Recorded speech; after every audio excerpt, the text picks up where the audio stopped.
another big story we've been keeping an eye on for you this morning.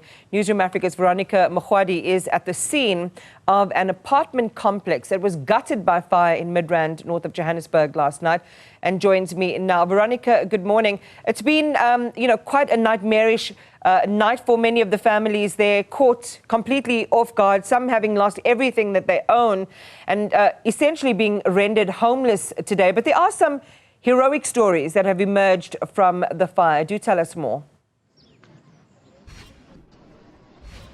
Certainly, Iman, I can tell you that from the early hours in the morning when we were here, the number of residents who are now just, one might say, loitering outside just where they used to call home has now grown to about 100. There are children here, there are women as well as men, again, all in their pajamas, really just waiting, and it really just gives that picture of uncertainty and also just the gravity of the situation. As you mentioned, many of them now homeless overnight. But as you said, Iman, what is really important about this story, while this fire was raging and gutted this complex, it's also really important to note that there were no fatalities.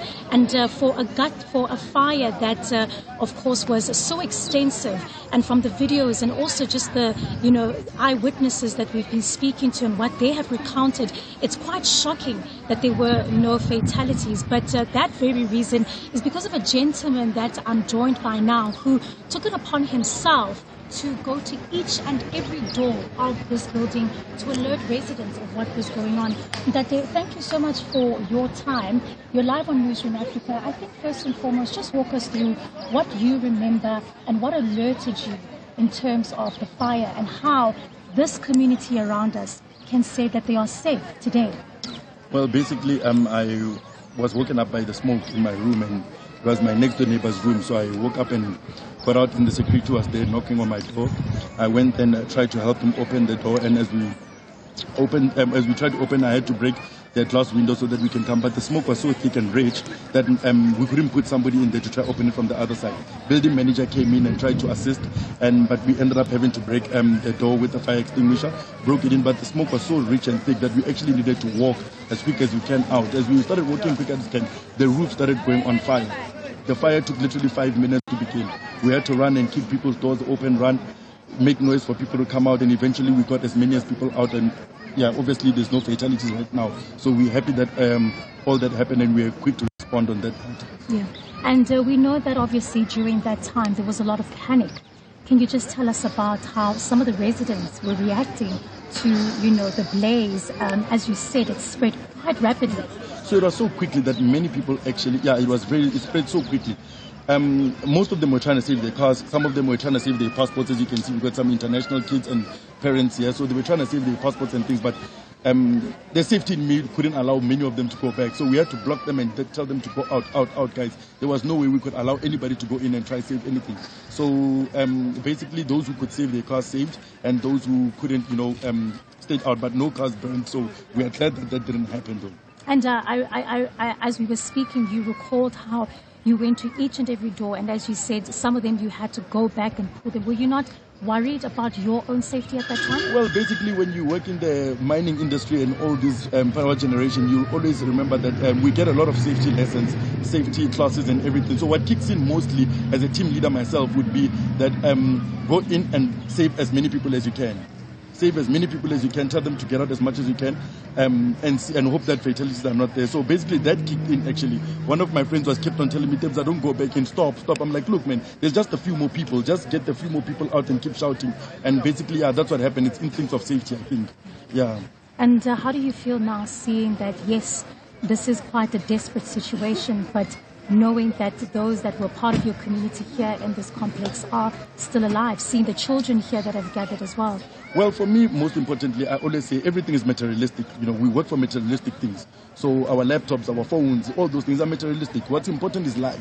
We've got no fatalities here. Everybody's out here. I'm like, guys, worry about anything. We will rebuild these things. We didn't get them by luck. We worked for them. So don't worry. We'll get them again. 3-4 months, we'll bounce back. It's okay. They must not panic. Just find strategic ways to come back and, see how they can get their belongings and other things back in terms of getting their passports and IDs, etc., etc. So it's just materialistic things we lost. Life is more important than anything. Well, thank you so much, and I think this community as well can, give gratitude for your bravery in terms of going out there to making sure that people were alert. Thank you so much, Deborah. And Iman, to continue with the story of bravery and I guess, heroic people, many of the residents that have gathered here have been lining up this afternoon to receive some good help. We've been hearing of good Samaritans that have been coming this morning rather, to come and provide the residents here who you would know were staying in alternative accommodation last night.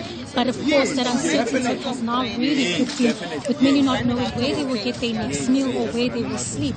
And one of the good Samaritans, not a resident of this community, somebody who just heard of what was taking place and what the tragedy that took place in this community, and decided to get her own money together to make some sandwiches for these communities, for these residents that are waiting here. There's also some tea and coffee that have been provided. The two people here, it's the name of Tembi and Tuso, and I'm going to try very quickly not to disturb her, but to perhaps maybe get a comment from her about the good work that she is doing here. Tembi, thank you so much for your time. Just you and I spoke very briefly about the fact that you just heard about this on the news and you felt moved to be here for this community. Tell me more. I'm just a mother and I'm just a person, and I feel like we don't have to be good. I keep hearing you say good Samaritan, but I feel like we're just human. And yesterday was Heritage Day. We were busy saying Ubuntu, but our Ubuntu is it only on certain days, because this is Ubuntu. Because if this happened in Makhoali, in a village, even though it's a poverty-stricken place, Makhoali people would pull in, they'll bring a cup of maize meal, So let's just bring what you have. Right now, people don't have clothes. So if you have clothes of any size, there's probably someone who has your size. Or if you have old clothes from your children, because people are going to need from a spoon to a cup. And I hear people are saying insurance, because I posted on Twitter and I was like, what do people need help with? And people are saying insurance. Insurance is a process. It's not a process that's going to happen today. People are not going to have clothes today. People need to start their lives. And just giving them one meal goes a long way, because they don't have to now go buy takeaway, because that's money they don't have currently. Well, thank you very much, Tembi, for your time. Just speaking there to us about the fact of what she mentioned there, Ubuntu. Very importantly, remembering that the celebrations for Heritage Day were taking place, and this is really what this community needs now, as much help as possible. And we'll continue, of course, to speak to some of the community members while we also wait for authorities as well to give us an update whether or not many of them will be able to go inside to salvage what they can. Many say that they are here for specifically that reason. But again, like I said, Iman, the number of residents and community members that have grown waiting to get back into here has really grown by at least 100 residents now waiting in these doors outside this gate. Veronica, thank you very much. Live for us there at the scene of that building fire, which totally razed that building to the ground. We will have some experts in terms of engineering and building safety talk to us about what potentially went wrong here, EMS deploying their teams to investigate. But just hearing the story of Tembi responding to a call, and clear that not all superheroes wear capes. In today's